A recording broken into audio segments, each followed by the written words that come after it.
Alden Nolan, he's a Canadian poet, had some great words to share. And he's like, you know, when a child realizes that the adults in his life are imperfect, he becomes an adolescent.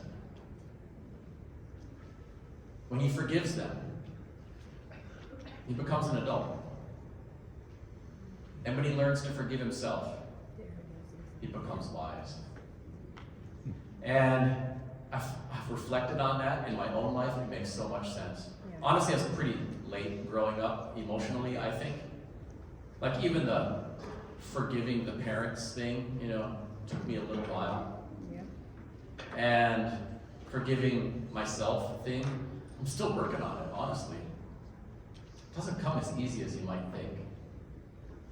And forgiveness doesn't mean saying something that happened is okay. It just says that this happened. And we will accept and let go of some of the pain and triggers so that we're a little lighter.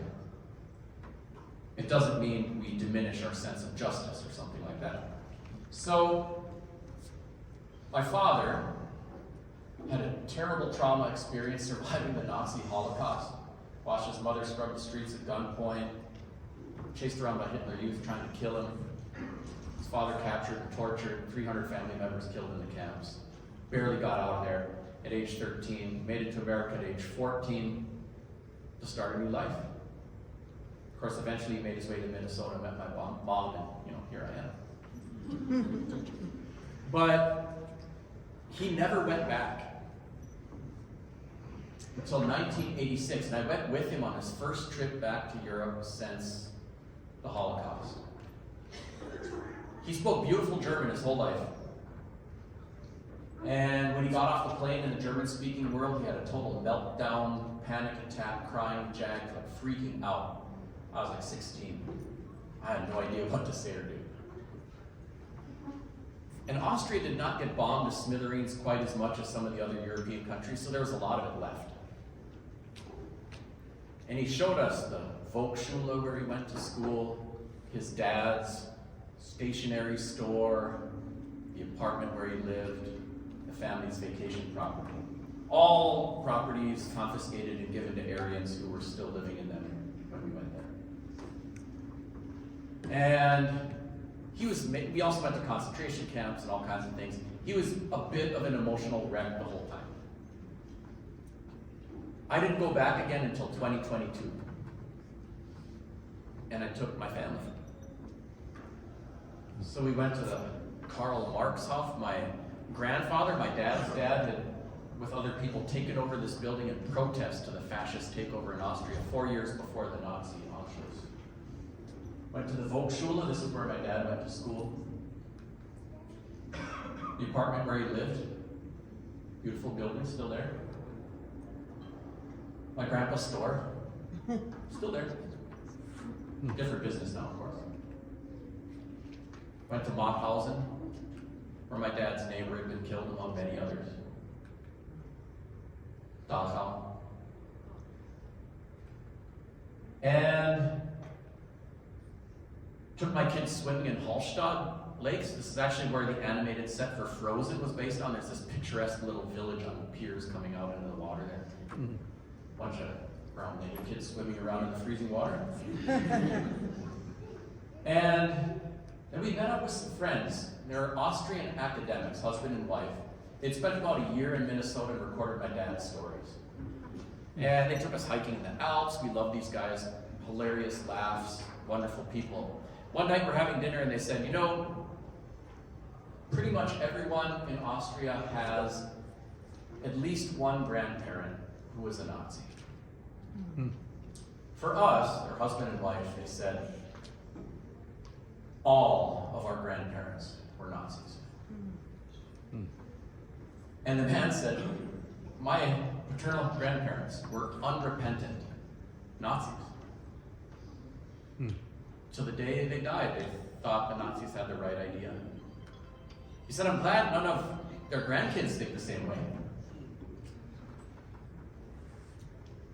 When I first went with my dad, not super proud of it, but I probably looked around and thought, Austrians and Germans equals bad people. I was in judgment. And it was hard to look at these guys and think bad people. It made it a little easier to see the beauty of these two individuals, but also the beauty of Austria, not just its natural splendor, but the language and the culture. And also to see everything they did to my family and so many others. It might be a relief to the Germans and Austrians to know I ain't hating so bad. But the biggest relief was to me not to carry quite so much anger or be quite as easily triggered. Stuff still pops up. Caught myself in Germany riding the subway looking at a blonde-haired, blue-eyed kid, 15 years old. I was like, oh man, I know his grandparents are trying to kill my family. And I was like, wait a minute, it's a 15-year-old kid, chill out. It's okay, But those, obtrusive thoughts would still show up. So I still have things to wrangle. But it became easier to wrangle them. It's helpful for me as I think about America. America saved my dad. It tried to kill my mom.